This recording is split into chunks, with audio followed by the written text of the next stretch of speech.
Bismillahirrahmanirrahim. Assalamualaikum warahmatullahi wabarakatuh. Alhamdulillah wassalatu wassalamu ala nabiyyinal mustafa wa ala alihi wa sahbihi ajma'in, amma ba'd. Anak-anakku yang solih dan solihah, bagaimana kabar kalian hari ini? Semoga Allah Subhanahu wa ta'ala selalu memberi kesehatan kepada kita semua ya. Amin. Dan Ustazah harapkan Ananda yang solih dan solihah tetap semangat dalam menuntut ilmu ya. Insya Allah pada hari ini, hari Jumat tanggal 27 Agustus, kita akan memulai pelajaran pendidikan agama Islam dengan tema ilmu akan meningkatkan derajat seseorang. Silahkan dibuka modulnya ya. Modul PAI di halaman 43. Kemarin kita sudah belajar 10 keutamaan menuntut ilmu. Yang pertama, menuntut ilmu adalah jalan menuju surga. Dan yang sekarang kita memasuki poin kedua, yaitu ilmu akan meningkatkan derajat seseorang.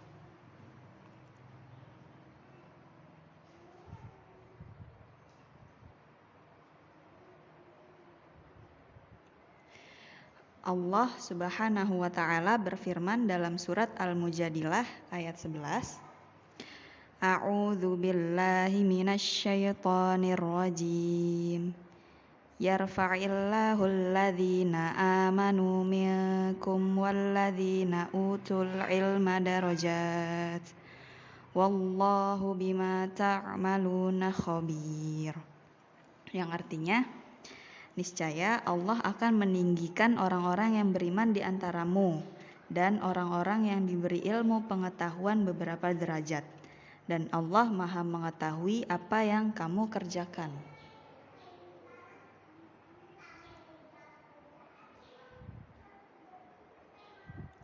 Rasulullah Shallallahu Alaihi Wasallam dalam hadis riwayat Muslim bersabda, sesungguhnya Allah mengangkat dengan Al-Quran beberapa kaum dan Allah pun merendahkan beberapa kaum dengannya. Nah, di sini ada sedikit kisah salaf ya. Ustazah akan bacakan. Jadi teman-teman silahkan simak. Di zaman dahulu ada seseorang yang lehernya cacat dan ia selalu menjadi bahan ejekan dan tertawaan. Kemudian ibunya berkata kepadanya, "Hendaklah engkau menuntut ilmu, niscaya Allah akan mengangkat derajatmu." Sejak itulah orang itu belajar ilmu agama hingga ia menjadi orang alim, sehingga ia diangkat menjadi qadhi. Qadhi itu artinya hakim. Hakim di Makkah selama 20 tahun. Apabila ada orang yang berperkara duduk di hadapannya, maka gemetarlah tubuh mereka hingga ia berdiri.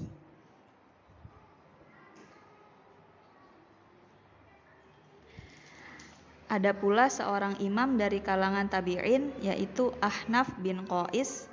Tubuhnya kecil, badannya hitam dan kakinya cacat membentuk huruf X. Namun karena keilmuan beliau, Amirul Mukminin, pemimpin kaum muslimin pun menghormatinya. Dan tidak ada yang boleh berfatwa di Masjidil Haram selain beliau. Tapi adik-adik harus ingat ya, bahwa kenaikan derajat ahli ilmu itu hanya berlaku di dunia. Sedangkan di akhirat tergantung dari niat dan apa yang ia amalkan dari ilmu tersebut.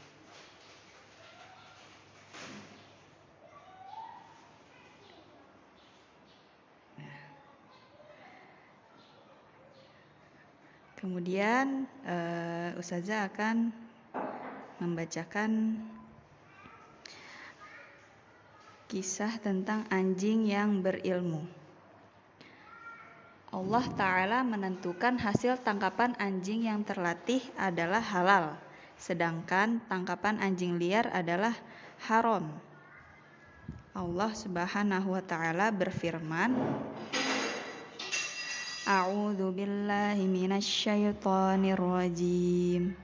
Uhilla lakumut thayyibat wa ma 'allamtum minal jawarihi mukallibina tu'allimunahunna mimma 'allamakumullah. Yang artinya, dihalalkan bagimu yang baik-baik dan buruan yang ditangkap oleh binatang buas yang telah kamu ajar dengan melatihnya untuk berburu. Kamu mengajarnya menurut apa yang telah diajarkan Allah kepadamu.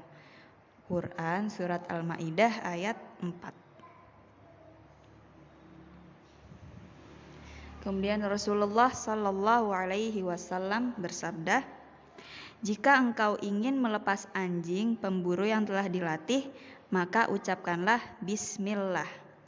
Jika ia menangkap sesuatu untukmu, lalu engkau mendapati hasil buruan tersebut dalam keadaan hidup, maka sembelihlah. Jika engkau mendapati hasil buruan tersebut dibunuh oleh anjing buruan itu, dan ia tidak memakannya, maka makanlah hasil buruan tersebut. Dan jika engkau mendapati anjingmu bersama anjing lain dan hewan buruan tersebut sudah ia bunuh, maka janganlah memakannya, karena engkau tidaklah tahu siapa yang membunuh hewan buruan tersebut. Hadis riwayat Bukhari dan Muslim. Ya, jadi Ustazah contohkan ya. Misalkan ada tetangga kita punya anjing, tapi anjing buruan yang dilatih untuk memburu, bukan untuk menjadi hewan peliharaan ya. Kemudian ketika kita ingin melepasnya, kita baca Bismillah.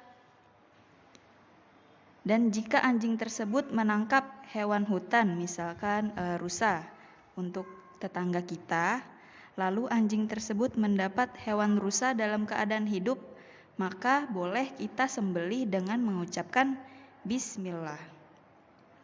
Kemudian jika hewan rusa itu dibunuh oleh anjing buruan tersebut, tapi anjing tersebut tidak memakannya, maka kita boleh memakan rusa itu ya. Dan jika anjing buruan itu bersama anjing lain dan rusa tersebut sudah dibunuh, maka kita tidak boleh memakannya karena kita tidak tahu jelas siapa yang membunuh rusa tersebut, apakah anjing buruan tetangga kita atau anjing yang lain.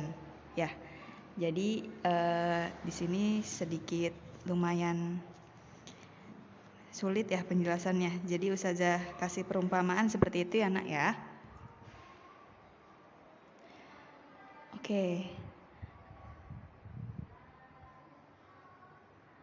Alhamdulillah penjelasan di poin kedua sudah selesai. Sekarang Ustazah akan kasih tugasnya, yaitu yang pertama, seseorang akan Allah angkat derajatnya jika titik-titik. Nah, jadi kalian langsung tulis jawabannya di buku tulis ya. Kemudian nomor 2, apakah kenaikan derajat tersebut berlaku untuk di akhirat? Kemudian yang ketiga, jika seseorang mendapati hasil buruan tersebut dibunuh oleh anjing buruan itu dan ia tidak memakannya, apakah boleh kita memakannya? Oke, itu tugasnya ada 3. Silahkan dikerjakan ya nak ya. Dan Ustazah tunggu sampai jam 2 siang. Tugas dikumpulkan di grup pengumpulan tugas yang sudah Ustazah buatkan. Semoga Allah beri kemudahan kepada kalian semua ya.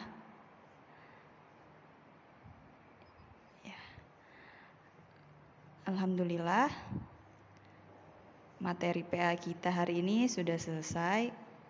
Ustazah cukupkan ya.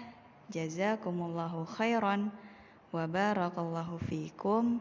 Wassalamualaikum warahmatullahi wabarakatuh.